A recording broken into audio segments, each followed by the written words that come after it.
Welcome to the Buff Show podcast.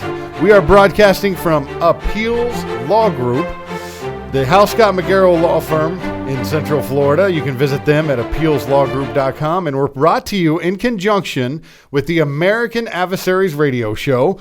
And you can listen to that show live at 5 p.m. Eastern Time every Sunday through Friday at AmericanAdversaries.com or over the airwaves in Central Florida at AM 950 or FM 94.9. I am the Bufferman, Matt Buff, and I'm joined by the host of the American Adversaries radio show, philosopher and political mad scientist, my pal, Christopher Hart. Oh, to hell with that. Yeah, let's do handshake part two, baby. Here we are. This is part two in the discussion of the previous podcast. So if you missed that one, go back to part one. You'll see it on our list there in YouTube and across the social media platforms. But this is part two, and we wanted to continue our discussion. Yeah, we're calling it the Wuhan Chinese flu / Democrat Party hoax.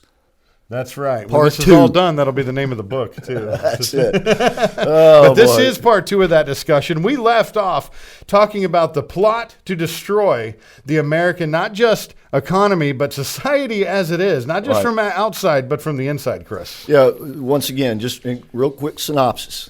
The Chinese took the pattern from the Russians, probably being helped by the Russians, came up with a rather benign, however, new, unique corona-style virus. By the way, the corona means it's basically like a teensy-tiny little sand spur. Okay, that's why it can stick. All right, but anyway, they knew they had this rather benign disease. They also knew from the Russians that with very little, shall we say, prodding, that the left here in America could be used by them in order to weaken America, weaken our political process in terms of what the Russians did, and now weaken our economics, our economy in terms of what the Chinese have done. And the left was only too happy to accommodate them and turn this into a hysteria like the modern world has never seen, much less American history.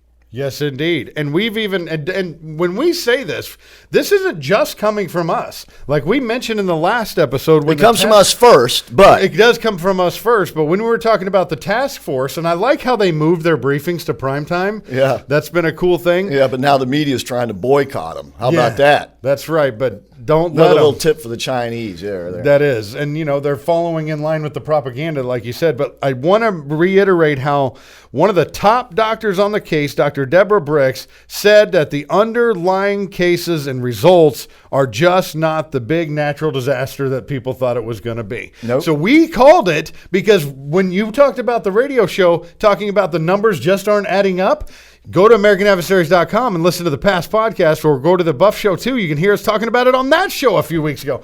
But and don't forget Chris, the radio show archive at AmericanAdversaries.com. That's what I'm talking about. Yeah, the archives on the radio show. Sorry, yeah. Yeah, absolutely, because they're all on there. But we just want you to know the timeline of this thing. And Chris, talk about more how not just the fear-mongering and the action being put in place, but Democratic governors and legislators are coming down hard on their own constituents. As a matter of fact, we got our own little tin-pot dictator right here in Orange County, Florida. His former sheriff, Jerry Demings, now Mayor Jerry Demings of the county, has ordered a 2-week shut-in, basically a lockdown. I guess he feels like he's still running the Orange County jail down there. Now, he's a pretty good sheriff. He's a decent man. I'll say that about him. But this is a lousy decision. He made what Colonel Danny McKnight, who's a regular on our show, calls, and he's a war hero. He's depicted in the movie Black Hawk Down. Black Hawk Down, great movie. Yeah, that features indeed. His depiction. The leader of the Rangers over there. Yes. He's written the book Streets of Mogadishu, where he talks about in life you have to make the hard right choices. You can't make the easy wrong choices. But in politics, it's always full of the easy wrong choices and very seldom with the hard right choices. And along comes a guy like Trump who starts making hard right choices. But to get back to your point, yes, what has happened here is that the Chinese started a bad rumor. The left here has run with it, and it's because they all have the same goal. They don't want a strong America. They thought after Barack Obama they had accomplished that goal, and they pretty well had. And Trump was turning things around. And what they have done is basically tried to, and to a great deal of success, destroyed everything Trump did economically. Everything. And he's back to page one, pretty much. That's the bad news. The good news is he'll make America great again. But what we have found out that it's a little harder to keep America great than it is to make America great. But let me divert. I want to put things in a little bit in perspective here. We did a little checking on the show yesterday before the show, and we didn't get to it, unfortunately, during the show, but I'll bring it up today. And this is March the 27th. And that is that we checked with the CDC, the big CDC, and asked how many people die in America, the United States of America, every year attributable to obesity. You want to take a guess as to what it is, Matt? Well, I know we're one of the biggest countries, and I mean with. More ways than I'm going one. to say annually, I'll say 15, 20,000. That would make up 20,000 would be about 3 days worth. You're kidding. According to the CDC, 2,800,000 Americans die of obesity every year. Ladies and gentlemen, that's 7,600 plus a damn day. Now, do you see any hysteria about that? Well, I guess now we know why people had to buy a hell of a lot of toilet paper, right? Well, they're calmly doing commercials for... They're consuming and passing a hell of a lot of food is what it is. And by the way, we had on our show... That does explain the toilet paper shortage. We had on our show a couple of times now. We'll have him back again. You can go to our archive and see where. He's got his own page on our AmericanAdversaries.com website. Dr. Shiva Ayyadurai, 4 degrees from MIT. He studies immunology. And basically what he has said is the real problem we have is we have such a lousy diet and lifestyle in that sense that our immune system is very poor. This is not that bad of a disease.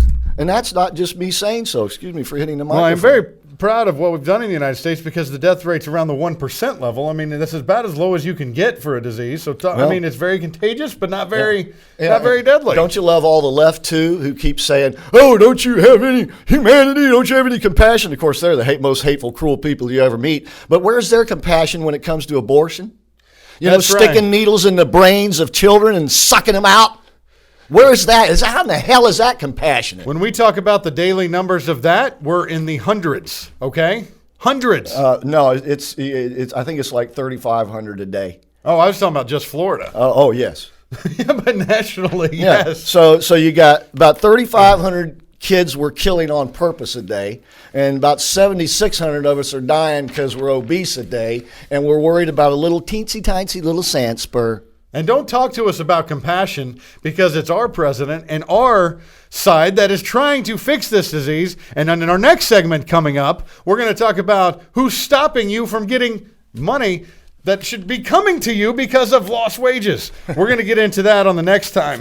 Now, I'm Matt Buff. This is Christopher. We've been coming to you from the House Scott Magaro Law Firm studios. You can visit them at appealslawgroup.com. All right? If you need an appellate lawyer, they're an essential service here in Central Appellate Florida. law. So they're criminal open. law, you name it, they'll do it. They're open for business. And don't forget to listen to the American Adversaries radio show every Sunday through Friday, 5 p.m. Eastern Time on AmericanAdversaries.com or on AM 950 and FM 94.9 in Central Florida.